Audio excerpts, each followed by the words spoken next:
అందరికీ వందనాలు. మహోన్నతుడు మహాగణుడు సర్వోన్నతుడు అయిన యేసుక్రీస్తు ప్రభుల వారి శ్రేష్టమైన నామమున మీ అందరికీ శుభములు. ప్రియులారా, బాగున్నారా?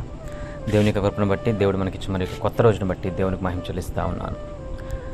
ప్రియులారా, మన యొక్క ఆత్మీయ జీవితంలో దేవుని యొక్క కృప, దేవుని యొక్క తోడు, దేవుని యొక్క కాపుదల నిత్యము ఉండాలని కోరుకుంటాం. ఒక సాధారణ విశ్వాసిగా మనం కోరుకోవడంలో తప్పులేదు. అయితే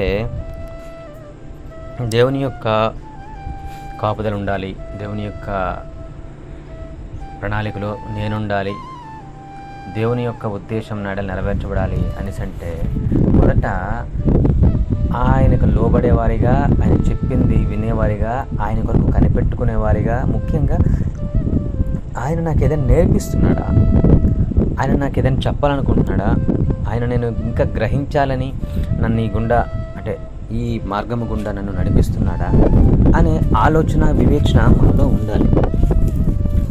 ఎప్పుడైతే మనకి అటువంటి ఆలోచన,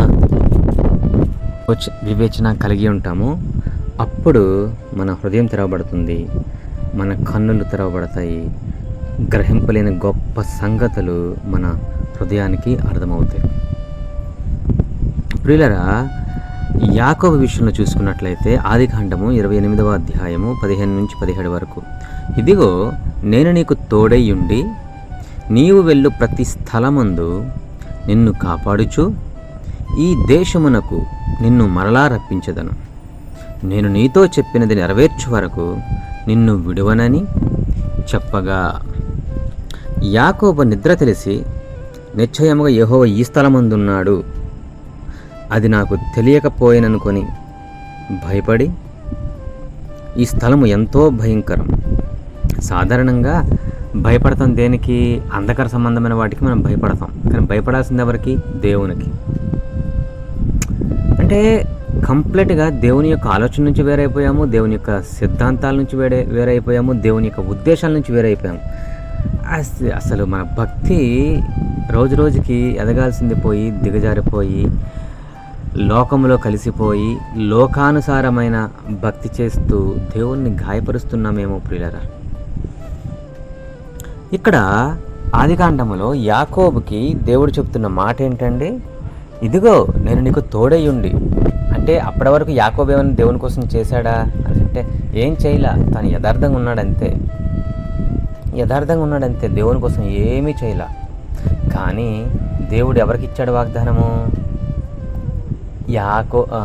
యాకోబు తండ్రి అయిన ఇస్సాకుకి, ఇస్సాకు తండ్రి అయిన అబ్రహాముకి. అబ్రహాము సంతానం ద్వారా సర్వ మానవాళికి ఆశీర్వదిస్తాను అన్నాడే. ఆ అబ్రహాము సంతానం ద్వారా ఇస్సాకు ద్వారా యాకోబు ద్వారా పుట్టిన 12 మంది ఇజ్రాయేలీలు. అలాగే అదే అబ్రహాము మనకు విశ్వాసులకు తండ్రిగా, మనం విశ్వాసులం కదండి, మనకు ఆత్మీయ తండ్రిగా ఉండబట్టి ఆయన ద్వారా, ఆయన సంతానం ద్వారా నేను గొప్ప కార్యాలు చేయబోతున్నానని చెప్పి నీకు నాకు కూడా గొప్ప ఆశీర్వాదం ఇచ్చాడు దేవుడు. ఇది ఆశీర్వాదం అంటే, ఇది కాపుదల అంటే, ఇది భద్రత అంటే, ఇది నిశ్చింతగా ఉండాల్సిన విషయం. అయితే దేవుడు మనకి ఏదైనా చెప్పాలనుకుంటున్నప్పుడు మనం శ్రద్ధ కలిగి వింటున్నామా? ఒకసారి చూసినట్లయితే ఇది దేవుని మందిరమే కానీ వేరొకటి కాదు అని చెప్పి యాకోబు అయితే ఆ రోజు తాను తలపెట్టుకున్న రాయినే నిలవబెట్టి నూనె పోసి దాన్ని బలిపీఠంగా మార్చి తాను ప్రార్థన చేస్తాడు. ఇక నా పరిస్థితి ఏంటి? నాకు నేను సైట్కి వెళ్తూ, నేను మీకు గుజరాత్లో నన్ను మీకు తెలుసు కదా, సైట్కి వెళ్తూ ఏంటి పరిస్థితి? ఇక్కడ చూస్తే టెంపరేచరు, ఇక్కడ చూస్తే ఒక్కడిగా ఉంటున్నాను,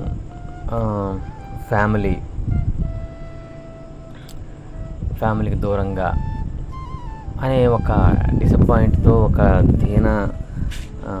దీనంగా, అంటే అనీజీగా, ఒక కంఫర్ట్ లేకుండా ఉంటున్న నాకు సడన్గా దేవుడు నాకు కొన్ని విషయాలు నేర్పించాడు. నువ్వేం నేర్చుకుంటున్నావు అన్న ఒక ఆలోచన కలుగజేశాడు.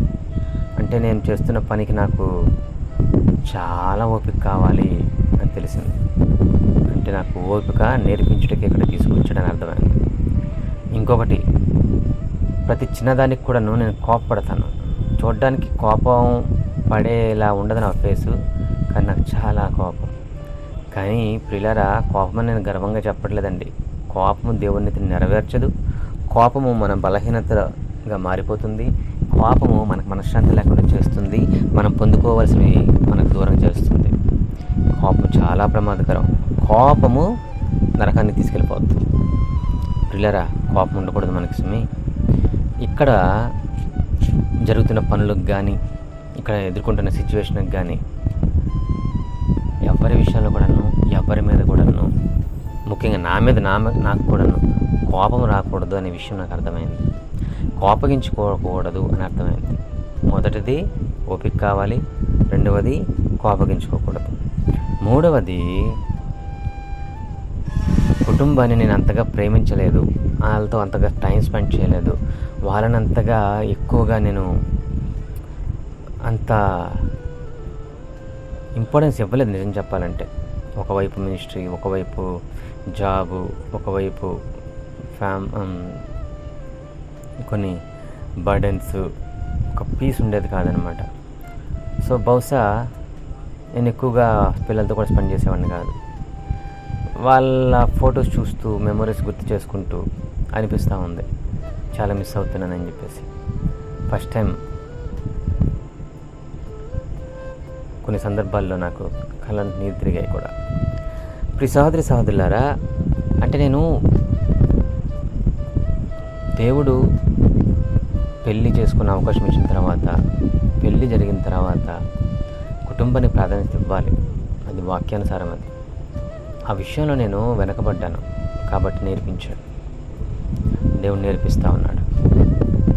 ఎఫెక్షన్, లవ్, ఫ్యూచర్, వీటన్నిటి విషయంలో దేవుడు చాలా నేర్పిస్తూ ఉన్నాడు. నేను ఎందుకు ఈ విషయాలు మీతో పంచుకుంటున్నాను అనేసి అంటే, బహుశా మీరు ఒకవేళ మీ కుటుంబానికి ఒకవేళ ప్రాధాన్యత ఇవ్వకపోతే, మీ భార్యాభర్తల మధ్య ఏమైనా మనస్పర్ధలు ఉంటే దయచేసి దగ్గరగా ఉండండి. ఒకరినొకరు క్షమించుకోండి, ఒకరినొకరు ప్రేమించుకోండి. దూరం అయితే తప్ప ఉన్నప్పుడు వాళ్ళ విలువ తెలియదు. పిల్లలు అల్లరి చేస్తున్నారనో, లేదంటే ఊరికే ఇబ్బంది పెడుతున్నారనో అనే కాకుండా, వాళ్ళతో స్పెండ్ చేస్తూ, వాళ్ళతో ఆడుకుంటూ, వాళ్ళతో ఉండే ఆ రిలేషన్షిప్ని స్ట్రాంగ్ చేసుకోండి. ఇక చిటికి మాటికి కోపపడే స్వభావం ఉన్నట్లయితే, ఒకవేళ కోపం దేవునికి నెరవేర్చదు కాబట్టి, కోపం వల్ల నష్టమే కాబట్టి, కోపంతో కాకుండా కాస్త వివేచన పెట్టి ఆలోచించి నిర్ణయాలు తీసుకోవడం కానీ, మాట్లాడడం కానీ, సమాధానం చెప్పడం కానీ చేసుకున్నట్లయితే మనము ఆత్మీయంగా బలంగా ఉంటాము, దేవునికి అంగీకారయోగ్యంగా ఉంటాము, ఆర్థికంగా నమ్మకంగా సమాధానకరంగా ఉంటాము. ముఖ్యంగా కుటుంబ జీవితాన్ని సంతోషంగా గడపగలుగుతాం.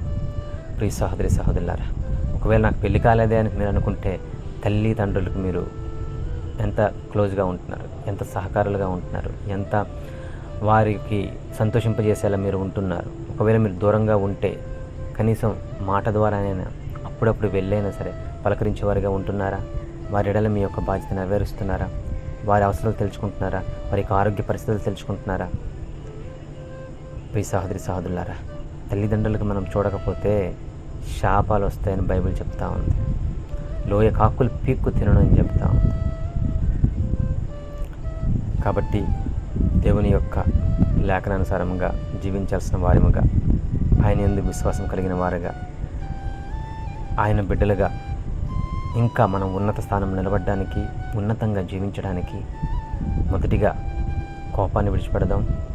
రెండవది ఓర్పును, సహనాన్ని సంతరించుకుందాం. మూడవది కుటుంబానికి ప్రాధాన్యత ఇద్దాం.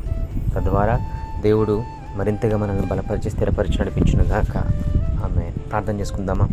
మహాపరిశుద్ధుడా, ప్రేమగల తండ్రి, ఘనుడ గొప్ప స్తోత్రములు, జీవంగల దేవా స్తోత్రములు. ఈ సమయం అంతా ప్రభువా, నీ యొక్క బిడ్డలతో మీరు సూటిగా మాట్లాడిన విధానం బట్టి, అనేక విషయాలు తెలియజేసిన విధానం బట్టి స్తోత్రములు నాయన. మేము కూడా అట్టి రీతిగా నేను ముందుకు సాగుడు కృప చూపించండి. యాకోబుని ఎలా అయితే ప్రభు మీరు తోడై ఉండి నడిపించారు, ఎలా అయితే ప్రభు ఆశీర్వదించారో, ఎలా అయితే ప్రభు తనకు అనేక విషయాలు నేర్పించారో, మమ్మల్ని కూడా ప్రభు అలా నేర్పించి బలపరిచి స్థిరపరిచి మీ యొక్క కృపను అనుభవించేవారిగాను, ముఖ్యంగా మీతో ఉండే ఆ సహవాసము అనుభవించేవారిగాను, మీతో కలిసి చేసే ఆ యొక్క ధన్యకరమైన సహవాసం మాకు అనుగ్రహించమని, మరింతగా ఆత్మతోనూ సత్యంతోనూ మిమ్మల్ని ఆరాధిస్తూ, మిమ్మల్ని మా యొక్క ప్రవర్తన ద్వారానే ప్రకటిస్తూ, కృప బాహుల్యత చొప్పున నేను ముందుకు సాగి ధన్యకరమైన జీవితం మాకు అనుగ్రహించమని క్రీస్తు యేసు నామం పేరట ఈ చిన్న ప్రార్థన సమర్పిస్తున్నాను పరమ తండ్రి. ఆమేన్, ఆమేన్, ఆమేన్.